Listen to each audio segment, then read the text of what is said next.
Hello everyone, Night Guy back at you, and what we have in front of us is not just a front yard in a car, but is an incline or decline, depending from where you're standing. This is my front yard, which I use for my incline sprint and dash jump training. We're going to get right into it in just a second, but I just wanted to demonstrate five methods of different types of training you can do to build up. The first I'm going to demonstrate is for beginners. I don't necessarily do this, the first one myself. I don't really need to. It's really just more walking than running in any way, or sprinting for that matter. Anyhow, I recommend that you get an area where you have a good incline to run up when you're practicing your running. It's just safer on the legs. It's a little easier to come to a complete stop than when you're on level ground. Running on level ground, you pick up a good pace, you try to stop, it's stumbly. I found this is just a little bit safer on the knees. Don't beat up your knees and ankles as much. So I really prefer running on an incline. Let's get right into it. Just like with the warm-ups, you're going to start from your crouched position. And I demonstrated that a little more in the warm-up video to this. If you get a chance, please watch that warm-up video. Please try those warm-ups. Let me know how you like the warm-ups in this video or in that video. Of course, do your own warm-ups. So that being said, you already did the warm-ups. You saw my other video for the warm-up video to this one. You did your 2 sets of each. You took your minute or two in between the warm-up phase into the actual warm-up, and we're ready to go. But let's say, Night Guy, I can't sprint. I can't really run. My knees are too bad. My ankles are too bad. That's all right. We have an option. I'm going to show you the first one. The first one I'm going to demonstrate coming up and going back. I'm going to do 2 times on each. Now, for each workout, I'd recommend doing more than 2 times, going until fatigue on each. But for now, we're just going to start with just 2 to demonstrate. So for example, the first is just going to be a simple walk. All you're going to do, walk down to the bottom.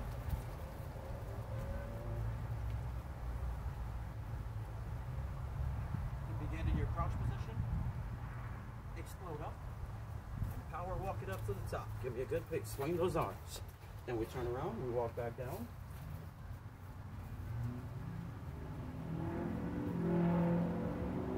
Switch legs, explode up, and walk up to the top. And it's that simple. Right there, I would say that's for the beginners. If you can handle that, stay in that frame, just doing the walk. If you're feeling more advanced, we're gonna move on to the next part. The next part is gonna be a jog. And all we're going to do is walk down to the beginning.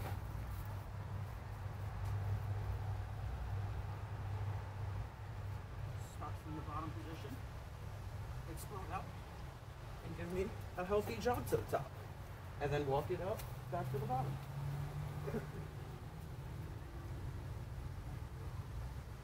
Crouch down again. Switching legs. Explode up. And give me a healthy jog to the top. And there you go. That's right there, 2 sets of each. Of course, I recommend doing more than just 2 sets. Do as many as you can until you fatigue out. For this workout, I recommend 30 seconds to a minute of rest in between each set. So, let's say I did each of those until fatigue. Take a minute in between, do the other one. Take a minute in between, do the other one. That would be, for me, that would be a good warm-up. For some of you out there, that might be the whole workout. That might be all you can handle.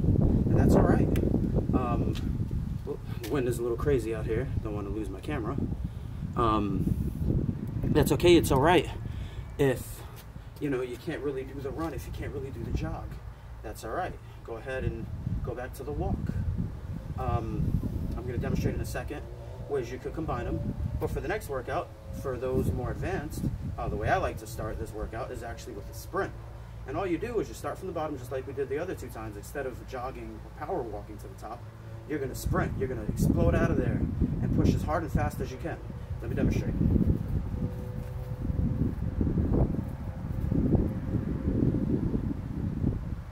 Start from the bottom. Explode up. And that's it. And then you're going to walk back down and repeat the process one more time.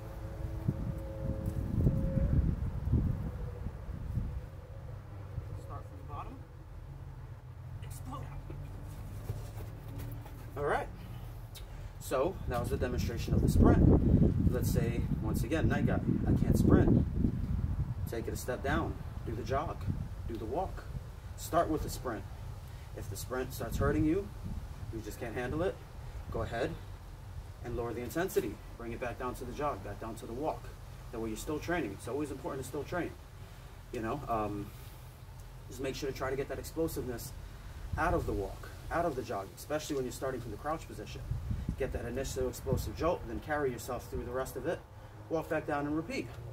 With the incline, just jogging up a hill, just walking up a hill is a challenge. So, you know, you're always going to get something out of it. That's why I say the incline is very important. Now, we're going to tweak it a little bit further. If you remember, I mentioned this was a dash, sprint, and jump video. So now we're going to incorporate a box hop right here. If you look, you can see where I'm standing. I'm a little bit below my ledge. It's about halfway up to my shins.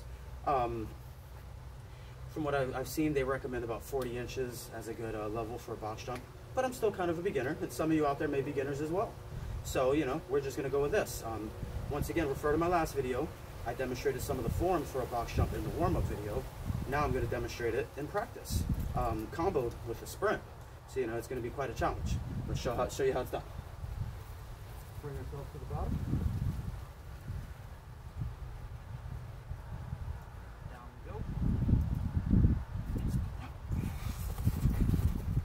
And hop into your box hop. There you go. Bring it back down.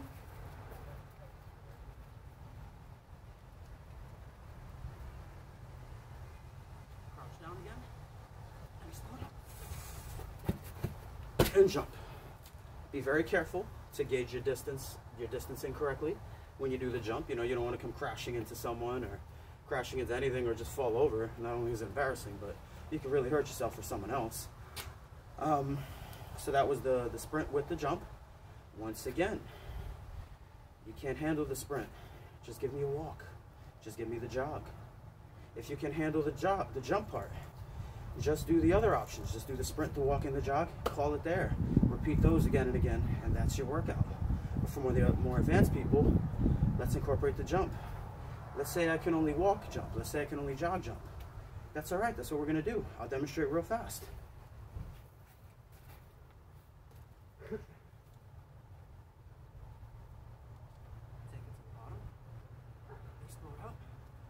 Walk up, get to the top, and give me a box hop.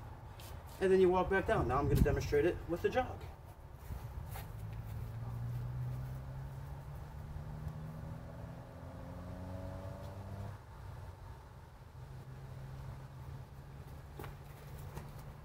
And there you go.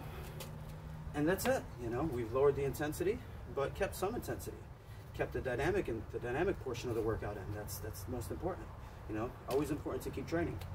Don't you know, try to give up or not do the training because you can't do something that someone else can. Maybe you can't do what I can, but there's options, and that's what I'm trying to demonstrate here. Multiple options. You know, mix and match it if you can. Anyhow, we're going to move on to the next one. This is another, you know, raising the bar again to increase that intensity.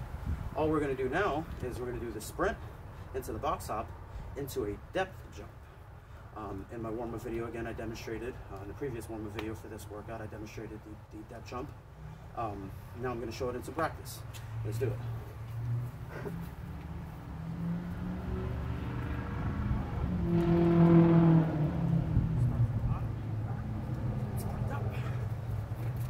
Box hop, depth jump down. Bring it back down and do it again.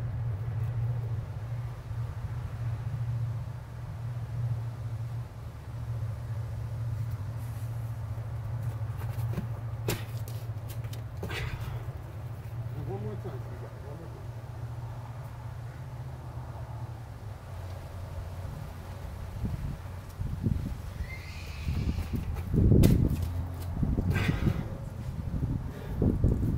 Sounds like we got some cat fight in the back.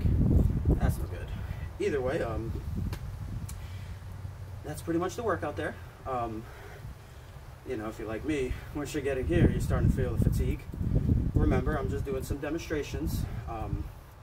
You know, you're not going to do this exactly that way. And I recommend doing more than just 1 or 2 laps. You know, try to push it on each set. When you fatigue out, take 30 seconds to a minute, try the next variation of the workout. Anyways, on to the last and final variation of the workout. For this one, we're gonna add a little upper body into it.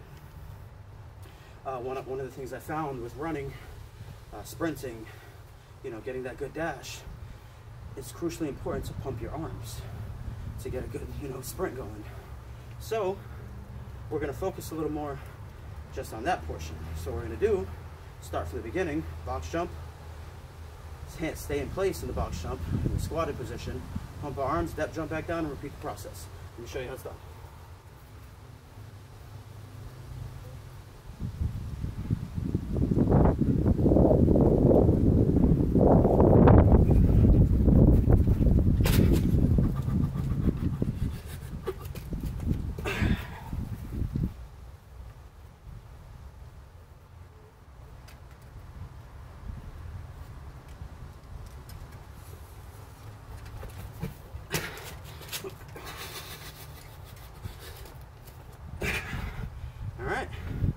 And keep repeating that until you're done. And that's pretty much the workout. You can pretty much go home now.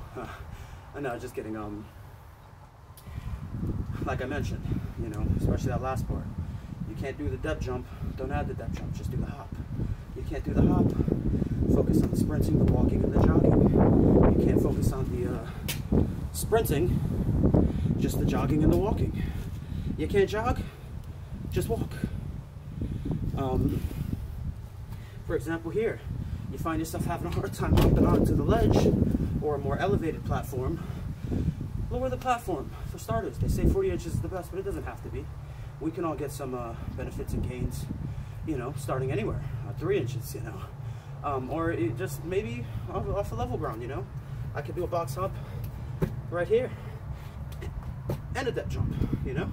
So whatever you need to do to tweak it, you know. If you can't handle jumping up on the elevated platform, just do it level. You can't handle the jumping, just do the sprinting, the jogging, and the running. You can't handle the sprinting, walking, and then jogging, you know. And that's it. You know, let me know how you guys like this workout. If you give it a try, give me a like, thumbs up if you want to see more videos like this. If you haven't already, please subscribe. Thanks for joining us. Always keep training.